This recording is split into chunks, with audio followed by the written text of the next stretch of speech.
Some design choices age like fine wine, others more like expired milk.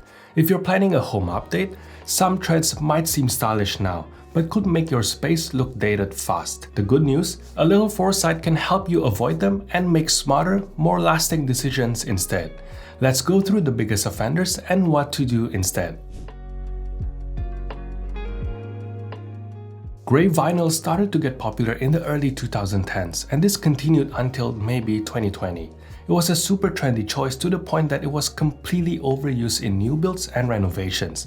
And unfortunately, that is why it looks so dated today. But the issue is not just that. More often than not, gray vinyl and gray laminate flooring looks extremely cheap because they lack that depth and realism.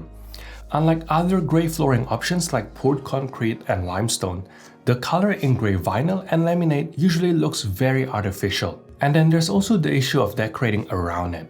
Whenever you're working with a fixed finish, you have to consider its undertones as they confine your color options. We go into depth about identifying undertones and working with them in our practical home design course and our recently released Timeless Living Room Design course if you'd like to learn more. But in short, your existing finishes will affect how a color looks in your space. The same white will look completely different when paired with an oak floor versus a cool gray floor. This is why I often advise against gray vinyl or laminate flooring, because their undertones are often very difficult to work with, which makes decorating a much tougher process. So, what I also recommend to my clients and all of you guys on YouTube is to choose a timeless flooring option instead. Natural woods always stay in style because they have a neutral base that works with practically everything. Now that is all well and good if you're about to embark on a new build or a renovation project. But what if you're stuck with gray floors? What I recommend is to try and cover it up with warm tone rugs and add more warm tone objects rather than adding more grays because they'll help balance out the space. And if you want more ideas, you should check out my videos on 5 easy steps to transform your boring gray home without ripping everything out. Okay, next up is open shelving in kitchens. This has been a trend for the past few years, especially in farmhouse style homes. And I'll have to admit that the photos do look great.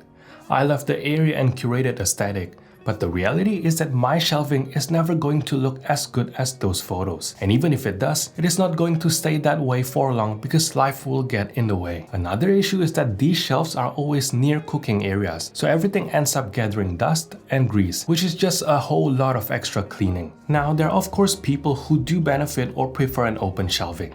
And if that is you, then that is great. But I highly advise you to be honest if this is something that'll benefit you, or did you want it just because you see how nice it looks on Instagram? The reality is that most of us don't have an endless supply of beautiful plates and bowls to put on display. And if open shelving is the only option, then there's nowhere to hide your ordinary or ugly items. What I personally recommend is to use a combination of both. Closed shelving by the cooking area and some open shelving away from the cooking area for some curated display and easy to reach items. Another option is to get glass door cabinetry, as they'll give you that open feel while keeping dust and grease at bay. Another thing that instantly dates a home is builder-grade lighting. It doesn't matter what decade your home was built in. If there are builder-grade light fixtures, it will date the space pretty quickly. Mass-produced lights like boob lights, for example, are very common, and they never look good. It's not just that the fixture itself looks bad.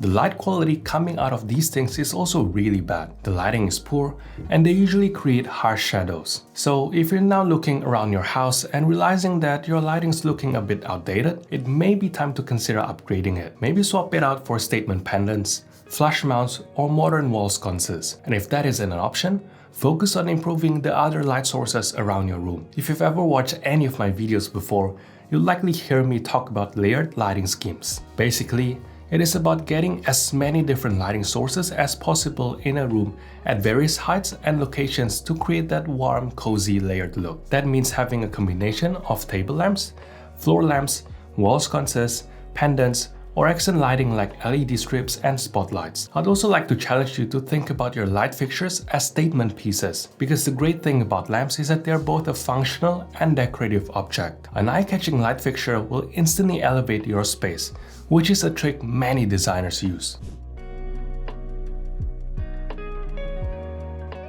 Another thing that was super popular in the 2010s, specifically around 2015 and 2016, was matte black kitchen and bathroom tapware. Just like gray vinyl flooring, it was completely overdone. And now if you walk into a space that has it, you know straight away that it was renovated around the mid-2010s. Now that is not the main issue with black tapware. It is actually that black is such a high contrast shade which can look way too harsh when everything else around it is just white. I'm not saying that you can't use black at all in a home. In fact, black is very timeless. It's just when you use everything in matte black against a white backdrop with nothing in between, like in this room, it makes your space feel stark and very one-dimensional. Your eyes end up bouncing from one piece of black hardware to the next, and you won't be drawn to any other details in the room. You've probably realized by now that anything done excessively or done wrong won't look timeless. Even though black is generally a timeless choice, overdoing it will only make your space look dated. Another issue with black tapware is all the maintenance it requires, especially if you live in areas with hard water, as you'll end up with water spots and soap scums like this. What I'd recommend doing instead is going for a more balanced approach. Some black accents are great, but don't make every single metal black. And definitely balance it out with other finishes other than plain white. It'll create a much more timeless look. Next up are loud fall finishes. Everything from fall distressed furniture, fall wood grains, to overly veiny fall marble.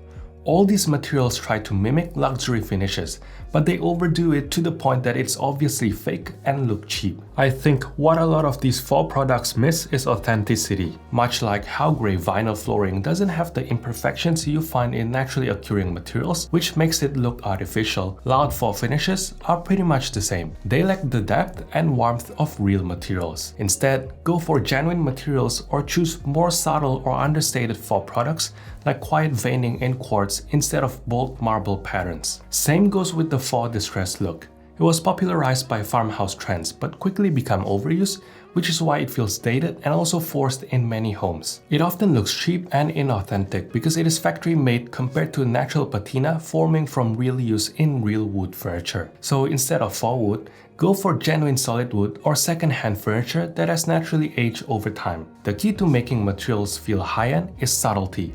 If it screams fake, it won't look timeless. If you're planning a renovation or redesign, I've put together a timeless home design cheat sheet to help you spot design fads, choose materials that last, and create a home that never feels outdated. It is free to download, and you'll find the link in the description below. Another lighting choice that makes homes look dated are bare bulb fixtures. These got really popular, again maybe around the 2010s, with the resurgence in popularity of industrial-inspired spaces and lofts. A lot of people hung them above their kitchen islands or above dining tables. The problem with these is that exposed bulbs create direct, unfiltered light that can be blinding, especially at night. And since there's no lampshade or any type of diffusion, they're essentially 360 degrees of direct light, which is just not practical at all. It is the same thing with those clear glass fixtures I've seen in many bathrooms. But now, there's an extra step of having to clean the dust off the glass. I'm not saying that you can't use them at all. It is just not a good idea to have them as your primary light source. They're actually intended as decorative or secondary lighting, like an accent or mood lighting. If you do have bare bulbs as your main fixtures, either swap them out for new diffuse fixtures with fabric shades or frosted glass shades, or consider installing dimmer on them. That way, you can actually dim the lighting for proper use. Next up is random feature walls. Now, I'm not saying that all feature walls make a home look dated. It is just the poorly planned ones, specifically the blank accent wall look where there's nothing on it or in front of it. They feel choppy and out of context because you're just drawing attention to a nothing wall. When you design an accent wall or feature wall, you need to make sure that they're surrounding the core or furniture to anchor it. Otherwise, it'll just stick out like a sore thumb. And secondly, make sure it highlights an intentional focal point, not a random wall where it looks like an afterthought. I've also seen a lot of these slatted wall panels everywhere, and my take on this is that it depends on the architecture. Slat walls lean more contemporary, So when you install them in more traditional homes with crown molding like this, it probably will look out of place and trendy. Like all design choices, it also has to be intentional. So when you install only partially like this with no consideration of the architecture, it will also look out of place. But in a more contemporary home with a seamless, uninterrupted design like this, it will look timeless. Like any design trends, they have to be well considered and intentional. It's not something you slap on in every space. The key to a timeless home is making choices that last, not just trending, but for how you actually live. That is exactly what I teach inside my practical home design course, a step-by-step method to create a space that is timeless, functional, and uniquely yours. If you want to avoid design regrets and make confident decisions, check out the link below. In the early 2000s, everyone was buying entirely matching furniture sets. You know those sets where there's identical sofas, tables, storage units, and armchairs. They look dated because they're not inspiring and totally lack personality. I like to call it the furniture showroom look. It looks like you got a forklift or a crane, lifted up one of those display room setups and dumped it in your own home. So, what do you do instead? You want your space to be thoughtfully designed, and that means mixing and matching pieces with varying textures, shapes, and materials so it all feels more curated. But you don't want to go to the other extreme where nothing matches at all. You still want to keep cohesion by repeating colors or finishes, but not having everything match exactly. Think of it like choosing pieces that look like they could be cousins rather than twins. Experiment with tones, shapes, materials, and wood grains, and look for a common thread that makes everything feel cohesive and intentional. Now, if you personally prefer symmetry, you can keep some balance. For example, a matching pair of armchairs with a different pair of matching sofa. It is all about blending styles in a way that feels intentional, not uniform. The same logic applies to other rooms in the home. For example, if you choose a matching dining table and chairs set, that is a great place to stop. Don't be tempted to add a dresser and sideboard from the same furniture range. That is where you're crossing the boundary between tasteful and overkill. Likewise, in bedrooms, there's so many brilliant makers and brands out there to explore. It is a dated look to buy bedside tables, a chest of drawers, and a freestanding wardrobe from the same collection. We can all be more creative, and if our budget allows for it, more bespoke than that. If you enjoyed this video, check out this video on how to make your home look cohesive, or this video on design trends that fail in real life. Otherwise, thanks for watching, and I'll see you in the next one.